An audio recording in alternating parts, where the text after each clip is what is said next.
بسم اللہ الرحمن الرحیم۔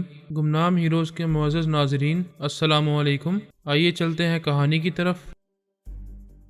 کرونا نے کئی بار پورس کے دماغ میں رہ کر اس کی خیالات پڑے تھے۔ اسے یہی معلوم ہوتا رہا کہ اس کا نام واقعی جاری ہے۔ پہلے وہ ایک پاگل خانے میں زیر علاج تھا، اب دماغی طور پر صحت مند ہو کر اپنے وطن فرینکفرٹ واپس آیا ہے۔ تاہم اب بھی پوری طرح نارمل نہیں ہے، بے تکی باتیں اور حرکتیں کرتا رہتا ہے اور اسے بھی پاگل بناتا رہتا ہے۔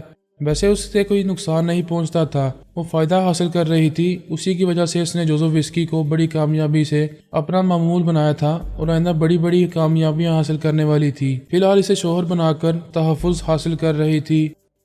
اس نے ناشتے کی میز سے اٹھ کر پارس سے کہا، میں بیڈ روم میں جا رہی ہوں، جب تک تمہارے پاس نہ ہوں تم مجھے ڈسٹرب کرنے نہ آنا۔ اس نے بیڈ روم میں جا کر دروازے کو اندر سے بند کر لیا۔ پارس بھی تنہائی چاہتا تھا۔ وہ ناشتہ کرنے کے بعد چائے پیتے وقت ایک اسرائیلی آرمی افسر کے دماغ میں پہنچ گیا۔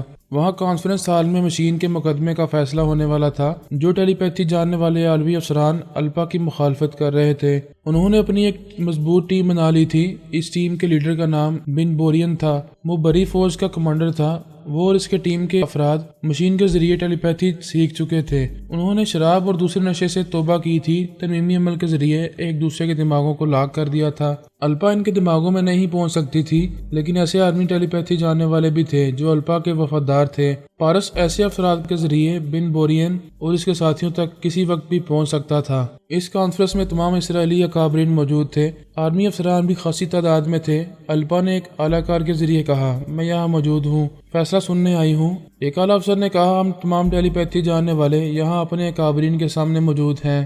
الپا کو بھی یہاں جسمانی طور پر موجود رہنا چاہیے۔ جب ہمیں دشمنوں سے خطرہ نہیں ہے تو اسے بھی نامعلوم خطرات کا بہانہ کر کے روپوش نہیں رہنا چاہیے۔ الپا نے کہا، تم لوگ اپنے کمانڈر بن بورین کے معمول ہو، اس کے حکم سے یہاں چلے آئے ہو، لیکن وہ خود روپوش ہے۔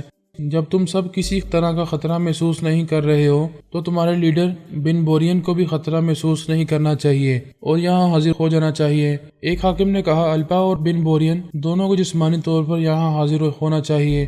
دوسرے حاکم نے کہا، بے شک فریقین کی موجودگی میں عدالتی فیصلے ہوا کرتے ہیں، کوئی ایک موجود نہ ہو تو اس مقدمے کی تاریخ بڑھا دی جاتی ہے۔ میں نہیں چاہتی کہ تاریخ بڑھائی جائے، مشین کی تحویل کا فیصلہ آج ہی ہوگا۔ بن بورین کو یہاں حاضر ہونے کا حکم دیا جائے، میں بھی 10 منٹ کے اندر یہاں پہنچ جاؤں گی۔ ایک افسر نے کہا، ہمارا کمانڈر بن بورین راضی ہے، وہ بھی 10 منٹ کے اندر آ رہا ہے۔ ایک حاکم نے کہا، یہ بڑی خوشی کی بات ہے کہ دونوں نے ہماری بات مان لی ہے، دونوں یہاں حاضر ہو رہے ہیں۔ اگر یہ دونوں مشین کے سلسلے میں بھی ہمارے فیصلے کو تسلیم کریں گے تو یہ آپس کا جھگڑا ہمیشہ کے لیے ختم ہو جائے گا، ورنہ یہ مشین ہمارے ملک اور ہماری قوم کے لیے بہت بڑی مصیبت بن جائے گی۔ 10 منٹ گزر گئے۔ بن بورین اپنے 2 ماتحت افسروں کے ساتھ اس کانفرنس ہال میں آیا۔ اس کے تمام حمایتی اس کی آمد پر تالیاں بجانے لگے۔ وہ ایک سیٹ کے پاس آ کر بیٹھنے سے پہلے بولا، میں اپنے ملک کے اعلیٰ حکام کا وفادار ہوں، ان کی عزت کرتا ہوں۔ آپ دیکھ رہے ہیں، ان کے حکم کے مطابق حاضر ہو گیا ہوں، لیکن الپا ابھی تک نہیں آئی ہے۔ الپا نے اپنے ایک اعلیٰ کار کی زبان سے کہا، میں بن بورین کی طرح احمق نہیں ہوں، جھوٹی اور مکار بھی نہیں ہوں۔ میں نے بن بورین کو جھوٹا اور فریبی شخص ثابت کرنے کے لیے خود یہاں آنے کا وعدہ کیا تھا اور میں ثابت کر چکی ہوں۔ یہ بن بورین نہیں ہے، اس فراڈ نے اپنی یہ ڈمی بھیجی ہے۔ یہ پلاننگ کی ہے کہ میں اسے یہاں دیکھ کر آؤں گی تو یہ مجھے گولی مار دے گا۔ بن بورین نے کہا، یہ جھوٹ کہہ رہی ہے، میں بن بورین ہوں، بری فوج کا کمانڈر ہوں۔ الپا یہاں نہ آنے کے لیے مجھے جھوٹا اور فریبی کہہ رہی ہے۔ الپا کے اعلیٰ کار نے اپنا ریوالور نکال کر بن بورین کا نشانہ لیتے ہوئے کہا، تم مرو گے تو بن بورین کا جھوٹ اور فریب ثابت ہو جائے گا۔ یہ کہتا ہی اس نے بن بورین کو گولی مار دی۔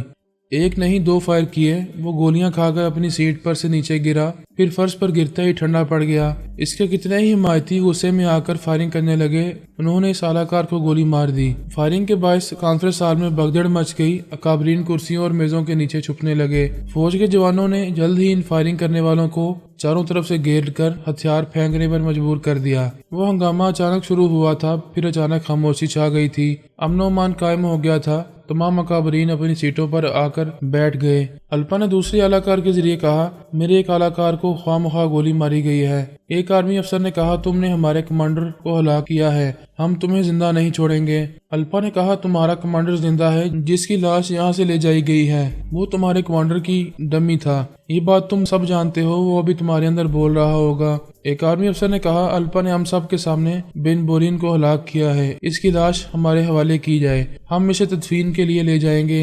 ایک افسر نے کانفرنس ہال میں آ کر کہا وہ لاش یہاں ساتھ والے کمرے میں ہے، ہماری انٹیلیجنس کے سراغ رسانوں نے اس کا معائنہ کیا ہے، یہ ثابت ہو گیا ہے کہ ہلاک ہونے والا بن بورین نہیں تھا، ماسک میک اپ کے ذریعے یہاں بن بورین بن کر آیا تھا۔ اس لاش کو دوبارہ کانفرنس ہال میں لایا گیا، تمام اکابرین کے سامنے چہرے سے ماسک کو ہٹایا گیا۔ انٹیلیجنس کے 2 سراغ رسانوں نے گواہی دی کہ وہ بن بورین نہیں ہے، یہاں دھوکہ دینے آیا تھا۔ الپا نے کہا میں نے دودھ کا دودھ اور پانی کا پانی کیا ہے، میں چاہتی تو اپنی ڈمی بیچ کر اعلیٰ حکام کو دھوکہ دے سکتی تھی، لیکن میں نے آج تک اپنے اکابرین سے نہ کبھی جھوٹ کہا ہے نہ کبھی دھوکہ دیا ہے۔ بن بورین کا جھوٹ اور فریب ثابت ہو چکا ہے، وہ میرے خلاف بہت بڑی سازش کر رہا تھا۔ جب میں نے وعدہ کیا کہ میں یہاں آ رہی ہوں تو اس نے مجھے قتل کرنے کے لیے اپنی یہ ڈمی یہاں بھیج دی تھی۔ آپ تمام اکابرین اب اس سازش کو اچھی طرح سمجھ سکتے ہیں۔ بن بورین نے اپنے ایک اعلیٰ کار کے ذریعے کہا یہ موقع سے فائدہ اٹھا کر مجھے الزام دے رہی ہے، دراصل مجھے اندیشہ تھا کہ میں یہاں آؤں گا تو یہ مجھے گولی مار دے گی، میرا اندیشہ درست ثابت ہوا ہے، اس نے میری ڈمی کو بن بورین سمجھ کر ہلاک کیا ہے۔ الپا نے کہا میں نے ہلاک کرنے سے پہلے ہی واضح الفاظ میں کہا تھا کہ وہ کمانڈر بن بورین نہیں ہے، جھوٹ اور فریب کو ثابت کرنے کے لیے اسے گولی ماری گئی۔ ایک اعلیٰ حاکم نے کہا الپا درست کہہ رہی ہے، ایک تو تم نے خود آنے کا وعدہ کر کے اپنی جگہ اس ایک فراڈ کو بھیجا، ہم سے جھوٹ بولا، ہم کو دھوکہ دیا، تمہیں ایسا کرنے کی ضرورت کیا تھی؟ تم بھی الپا کی طرح یہاں نہ آتے تو ہم یہ مان لیتے کہ تم ہم سے جھوٹ نہیں بول رہے ہو، اپنی ڈمی بیچ کر ہمیں دھوکہ نہیں دے رہے ہو اور الپا کے خلاف کوئی سازش نہیں کر رہے ہو۔ دوسرے حاکم نے کہا اب تم پر سازش کرنے کا الزام ہے، کیا تم اپنی صفائی میں کچھ کہنا چاہو گے؟ وہ بولا الپا ٹرانسفارمر مشین حاصل کرنے کے لیے پہلے مجھے آپ کی نظروں سے گرا رہی ہے، اس نے بھی جھوٹا وعدہ کیا تھا کہ یہاں آئے گی مگر نہیں آئی، آپ اس بات کو نظر انداز کر رہے ہیں کہ یہ بھی جھوٹی ہے، اس نے بھی وعدے کے مطابق یہاں نہ آ کر صرف مجھے ہی نہیں آپ حضرات کو بھی دھوکہ دیا ہے۔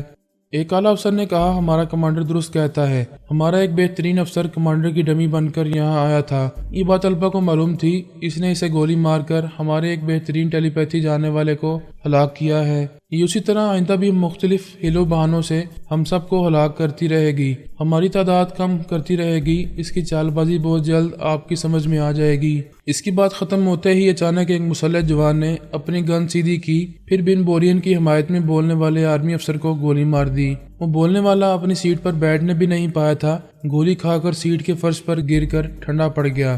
پھر ایک ہنگامہ برپا ہو گیا، بن بورین کے تمام حمایتی احتجاج کرنے لگے، کہنے لگے اب ہم منظر عام پر نہیں آئیں گے، روپوش رہیں گے، ورنہ الپا ہم میں سے ایک ایک کو اسی طرح ہلاک کرتی رہے گی۔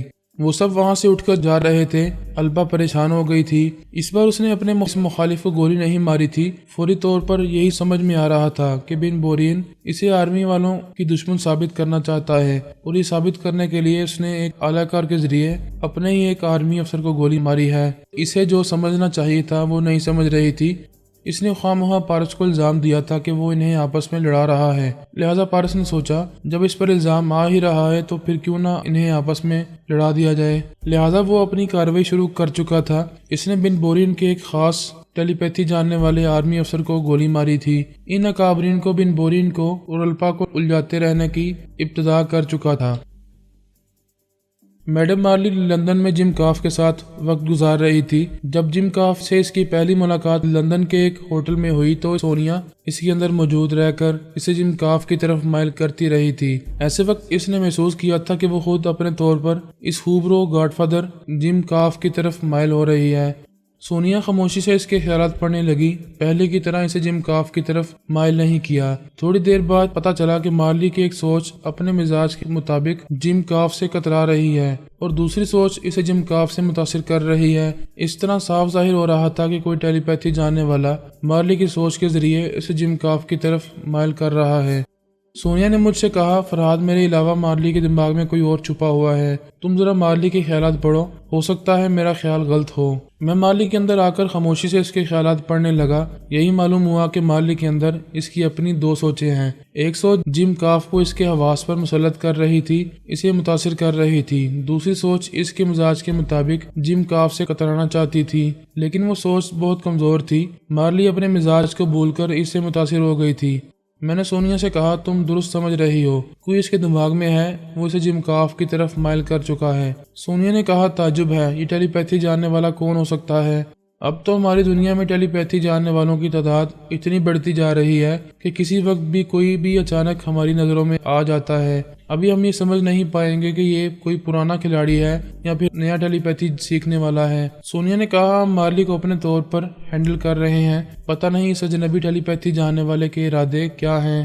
اگر مارلی کے یہاں آنے پر وہ اپنے مطلب کی خاطر کوئی الگ بازی شروع کرے گا تو پھر اسے نبٹنے میں دیر لگے گی۔ مارلی کے یہاں آنے تک ہمیں اس کے متعلق کچھ معلوم کر لینا چاہیے۔ تم مارلی کو کنٹرول کر رہی ہو، تم ہی سمجھو کہ اس اجنبی کو کیسے بے نقاب کیا جائے گا۔ میں دوسری جگہ مصروف ہوں، فرصت ملتی رہے گی تو مارلی کے اندر بھی پہنچتا رہوں گا۔ میں اپنے معاملات میں مصروف ہو گیا۔ سونیا مارلی کی طرف پوری توجہ دینے لگی۔ وہ اجنبی ٹیلی پیتھی جاننے والا تشویش پیدا کر رہا تھا، پتہ نہیں کون تھا اور کیا چاہتا تھا۔ ابھی ہمارے منصوبے کے مطابق مارلی کو جم کاف کی طرف مائل کر رہا تھا۔ سونیا کے ماتحت سراغ رسانوں نے ابتدا میں جم کاف کے متعلق معلومات حاصل کی تھیں۔ وہ نشے کا عادی نہیں تھا، یوگا کا ماہر تھا۔ سونیا کا کوئی ماتحت اس کے دماغ تک نہیں پہنچ سکتا تھا۔ وہ ماتحت جم کاف کے باڈی گارڈز اور اس کے قریبی ساتھیوں کے دماغوں میں رہ کر اس کے متعلق معلومات حاصل کرتے رہے تھے۔ یہ نہیں جان سکتے تھے کہ وہ اندر سے کیا ہے۔ یہ اندازہ تھا کہ وہ ٹیلی پیتھی نہیں جانتا ہے۔ اگر وہ جانتا تو بہت پہلے ہی مارلی کے دماغ میں پہنچ کر اسے ٹریپ کر لیتا۔ اس نے ایسا کچھ نہیں کیا تھا۔ اب مارلی کے لندن پہنچنے پر اس کے اندر کسی ٹیلی پیتھی جاننے والے کا سراغ مل رہا تھا۔ اس سے یہ اندازہ ہوتا تھا کہ اس ٹیلی پیتھی جاننے والے نے لندن میں پہلی بار مارلی کے دماغ میں جگہ بنائی ہے۔ اگر اسے مارلی سے کچھ دلچسپی ہے تو وہ یہ کیوں چاہتا ہے کہ وہ جم کاف سے محبت کرے اور اسی کی بن جائے؟ وہ اجنبی مارلی کو اپنی طرف کیوں مائل نہیں کر رہا ہے؟ سونیا کو زیادہ دیر تجسس میں مبتلا رہنا اچھا نہیں لگتا تھا۔ ایسے وقت وہ کوئی نہ کوئی ایسی حرکت کرتی تھی جس کے نتیجے میں حقیقت معلوم ہو جاتی تھی اور تجسس ختم ہو جاتا تھا۔ اس نے جم کاف سے پہلی ملاقات میں ہی مارلی کو اس کا دیوانہ بنا دیا تھا۔ وہ اجنبی بھی یہی چاہتا تھا، وہ بھی یہی کر رہا تھا۔ نتیجہ یہ ہوا کہ وہ مارلی ہوٹل کے ڈائننگ ہال سے اٹھ کر اپنے کمرے میں آ گئی۔ وہ رات کو پینے کی عادی تھی، شراب کی مستی نے اسے اور مست بنا دیا تھا۔ ایسے وقت سونیا نے مارلی کے ذریعے دیکھا کہ جم کاف جیسے جنون میں مبتلا ہو رہا تھا۔ ایسے وقت سبھی جذباتی ہوتے ہیں، مگر اس کا جنون میں مبتلا ہونا ایک عجیب سی بات تھی۔ وہ نہایت سنجیدہ، ذہین اور بڑا ہی معاملہ فہم تھا، اور ایسے لوگ جنون میں مبتلا نہیں ہوتے۔ سونیا نے فوراً ہی خیال خانی کی چھلانگ لگائی، اس کے دماغ میں پہنچنا چاہا تو بغیر کسی رکاوٹ کے پہنچ گئی۔ جنون میں انسان کو اپنا ہوش نہیں رہتا، وہ بھی اپنے ہوش و حواس میں نہیں تھا، پھر سونیا کی سوچ کی لہروں کو کیسے محسوس کرتا؟ سونیا کو اتنی ہی دیر کے لیے اس کے دماغ میں جگہ ملی تھی جتنی دیر تک وہ جنون میں مبتلا رہتا۔ وہ موقع سے فائدہ اٹھا کر تیزی سے اس کے خیالات پڑھنے لگی۔ پتہ چلا کوئی اس کے دماغ میں آتا رہتا ہے۔ اس نے کئی بار پوچھا تھا کہ وہ کون ہے اور اس پر مہربان کیوں ہے۔ اس اجنبی نے کہا تھا، میرے بارے میں کچھ نہ پوچھو، میرا کوئی نام نہیں ہے، مجھے گمنام یا ان نون کہہ سکتے ہو۔ مجھے ساری دنیا میں ڈھونڈتے پھرو گے، میں نظر نہیں آؤں گا۔ مجھے تلاش کرنے میں اپنا وقت ضائع نہ کرنا، میں تمہارے پاس آنے لگا ہوں، یہ تمہاری خوش قسمتی ہے۔ کوئی ضرورت کے بغیر کسی کے پاس نہیں آتا، پلیز سچ بتاؤ میرے پاس کیوں آتے ہو؟ میں سچ بولتا ہوں کیونکہ سچ بولنے سے کوئی میرے پاس آ کر مجھے نقصان نہیں پہنچا سکتا۔ تم ایک قدور بلڈر ہو، بھرپور جوان ہو، میں ایسا نہیں ہوں۔ تمہارے اندر آ کر تمہارے دماغ پر پوری طرح قبضہ جما کر خود کو باڈی بلڈر جم کاف بنا لیتا ہوں۔ تمہارے اندر رہ کر کسی حسینہ سے عشق کرنے اور اس کے ساتھ جذباتی لمحات گزارنے کا جو مزہ حاصل ہوتا ہے اسے میں بیان نہیں کر سکتا۔ جم کاف نے پوچھا، کیا تم کوئی نفسیاتی مریض ہو؟ تم ایسا کہہ سکتے ہو، میں تمہارے اندر سما کر ایک مکمل صحت مند جم کاف بن جاتا ہوں۔ جس حسینہ کو تم حاصل کرتے ہو دراصل اسے میں حاصل کرتا ہوں۔ اس کا حسن، اس کا شباب اور اس کی ادائیں، اس کا حجاب، اس کے سارے جذبات صرف میرے لیے ہوتے ہیں۔ کیا تم صرف اسی لیے میرے پاس آتے ہو؟ یہ کوئی معمولی بات نہیں ہے۔ کتنے ہی لوگ مکمل مرد بننے کے لیے دعائیں کھاتے ہیں، مہنگے سے مہنگا علاج کراتے ہیں، پھر بھی انہیں وہ مردانگی، وہ مسرتیں حاصل نہیں ہوتی جو میں خیال خانی کے ذریعے تمہارے اندر سما کر حاصل کرتا ہوں۔ جم کاف نے کہا تم مجھ سے فائدہ حاصل کر رہے ہو، مجھے بھی فائدہ پہنچایا کرو، میں ضرور تمہارے کام آؤں گا، بولو مجھ سے کیا چاہتے ہو۔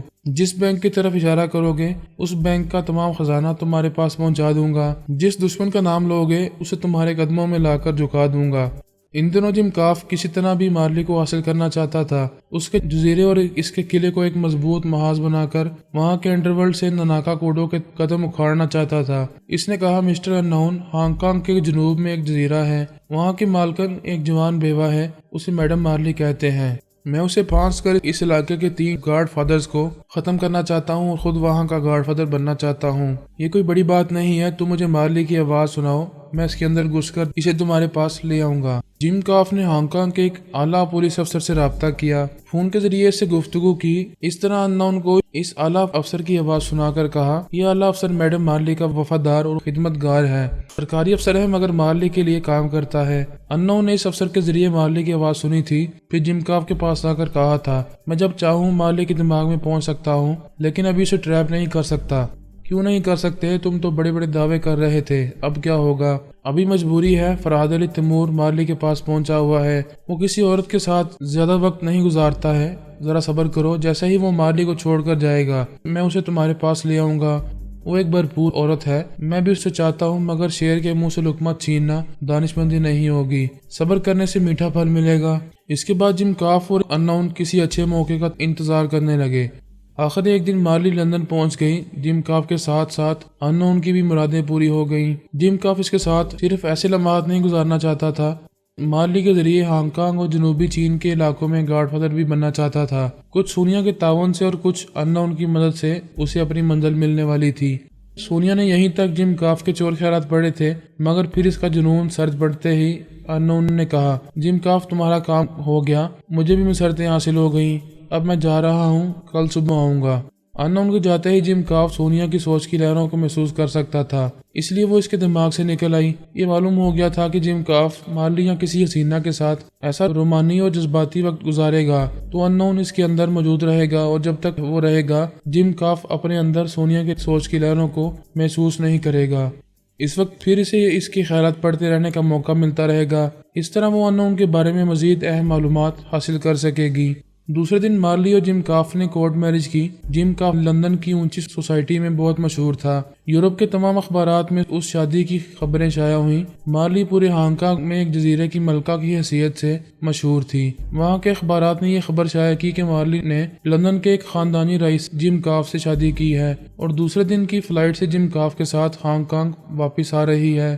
ادھر ناناکا کوڈو کے دونوں مشیر دی کلر اور دی ونر یہ معلوم کرنے کی کوششیں کر رہے تھے کہ مارلی میرے ساتھ ہانگ کانگ کے کس علاقے میں ہے۔ مارلی کے جتنے دشمن تھے وہ سب یہی سمجھ رہے تھے کہ مارلی میرے ساتھ ہے۔ سونیا مارلی بن کر سب کو دھوکہ دے رہی تھی۔ زاؤکوم کوبرا نے دی کلر کو حکم دیا تھا کہ وہ مجھے اور مارلی کو تلاش کرے گا۔ دی کلر نے کہا، مسٹر کوبرا، پولیس کا ایک اعلیٰ افسر مارلی کا خاص خدمت گار ہے، وہ اس کے بارے میں بہت کچھ جانتا ہے لیکن کسی کو اندر کی بات نہیں بتائے گا، اس کے اندر کی باتیں تم معلوم کر سکتے ہو۔ کوبرا نے فون کے ذریعے اس اعلیٰ افسر کی آواز سنی، پھر اس کے اندر پہنچ کر معلوم کیا۔ اس کی سوچ نے بتایا کہ مارلی سی وی ہوٹل کے ایک کمرے میں فرہاد کے ساتھ رہتی ہے۔ اس کمرے کے آس پاس اس کے خاص باڈی گارڈز رہتے ہیں، سرکاری طور پر بھی وہاں اس کے لیے سیکیورٹی فراہم کی گئی ہے، کسی کو اس کمرے کی طرف جانے کی اجازت نہیں دی جاتی ہے۔ کوبرا نے یہ طے کیا کہ وہ ٹیلی پیتھی کے ذریعے وہاں پہنچنے کی کوشش کرے گا۔ مجھے کسی دشمن ٹیلی پیتھی جاننے والے کی موجودگی کا علم ہوگا تو وہ خود کو بائرن ٹوڈ ظاہر کرے گا، مجھے یہ معلوم نہیں ہونے دے گا کہ وہ خیال خوانی کر رہا ہے اور میرے خلاف ناناکا کوڈو کی مدد کر رہا ہے۔ کوبرا ایک اعلیٰ کار کے ذریعے اس ہوٹل میں پہنچ گیا۔ سونیا ہوٹل کے لاؤنج میں بیٹھی کافی پی رہی تھی، وہ اعلیٰ کار اسے دیکھ کر ٹھٹک گیا۔ کوبرا نے پوچھا، کیا بات ہے؟ اس نے کہا، میں میڈم مارلی کو دیکھ رہا ہوں، وہ لاؤنج میں ایک صوفے پر بیٹھی چائے یا کافی پی رہی ہے۔ وہ حیرانی سے بولا، تعجب ہے، ہم اسے پورے ہانگ کانگ میں تلاش کرتے پھر رہے ہیں اور وہ یہاں پبلک لاؤنج میں بیٹھی ہوئی ہے۔ اعلیٰ کار نے کہا، اس کے پیچھے 2 گن مین کھڑے ہوئے ہیں، باقی 2 گن مین ادھر ادھر کچھ فاصلے پر ہیں، تم وہاں ٹہلتے رہو، فرہاد بھی وہیں کہیں ہوگا۔ وہ اپنے علاقوں کے اندر رہ کر مارلی کو قریب اور دور سے دیکھنے لگا، اسے میری تلاش تھی، میں وہاں نہیں تھا، وہاں کوئی بھی شخص کسی ضرورت سے مارلی یعنی سونیا کے پاس آتا تو یہی سمجھا جاتا کہ میں اس کے پاس آیا ہوا ہوں۔ پھر یہی ہوا۔ ایک قادور اور صحت مند شخص مارلی کے پاس آ کر ایک صوفے پر بیٹھ گیا، پھر اسے بولا، ہائے مارلی، ہم تمہیں دن رات تلاش کرتے رہتے ہیں اور تم یہاں اپنی سیکیورٹی کے ساتھ بیٹھی ہوئی ہو۔ سونیا نے پوچھا، تم کون ہو؟ میں ناناکا کوڈو کا ایک خادم ہوں۔ تمہارا فرہاد میرے دماغ میں نہیں آ سکے گا اور تمہارے یہ گن مین مجھے گولی نہیں مار سکیں گے کیونکہ میرا ہاتھ کوٹ کی جیب میں ہے اور جیب میں ریوالور ہے۔ میں تمہارے گارڈز کے ہاتھوں مرنے سے پہلے ہی تمہیں گولی مار دوں گا۔